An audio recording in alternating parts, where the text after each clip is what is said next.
రాష్ట్రంలో red book రాజ్యాంగం నడుస్తోంది అని అందుకు అనుగుణంగా బాధ్యత మరిచి అధికారులు పనిచేస్తున్నారు అని వైసీపీ నేత మాజీ మంత్రి రోజా విమర్శించారు. చిత్తూరు జైల్లో ఉన్న వైసీపీ నాయకులను ఆమె పరామర్శించారు. ఇక తమ నాయకులపై కూటమి ప్రభుత్వం తప్పుడు కేసులు పెట్టి కక్ష సాధింపు చర్యలకు పాల్పడుతోంది అని ఆరోపించారు.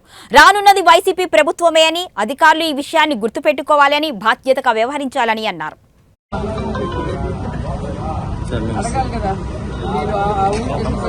కూటమి ప్రభుత్వం ఈరోజు అధికారంలోకి వచ్చాక ప్రజలకి మంచి చేయాలి, రాష్ట్రాన్ని అభివృద్ధి వైపుకు నడిపించాలి, ప్రజలకి తాము మేనిఫెస్టోలో చెప్పిన ప్రతి ఒక్కటి అందజేయాలన్న చిత్తశుద్ధి లేకుండా కేవలం రెడ్ బుక్ రాజ్యాంగం అంటూ రాజ్యాంగానికి విరుద్ధంగా ఈరోజు వాళ్ళు తప్పుడు కేసులు పెట్టి వాళ్ళు చేస్తున్న హెరాస్మెంట్ చూస్తుంటే చాలా అసహ్యం వేస్తుంది.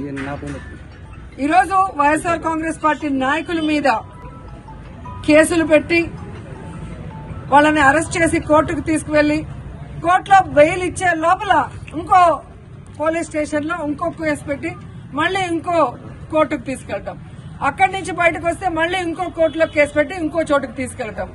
ఇది మనం కళ్ళారా పోసాని కృష్ణమురళి కేసులోనే మనం చూస్తున్నాం. అలా చాలా మంది మీద కూడా జరుగుతున్న విషయాన్ని ప్రజలు తెలుసుకోవాలి. ఎందుకంటే సుప్రీంకోర్టు క్లియర్ గా మార్గదర్శకాలు ఇవ్వడం జరిగింది.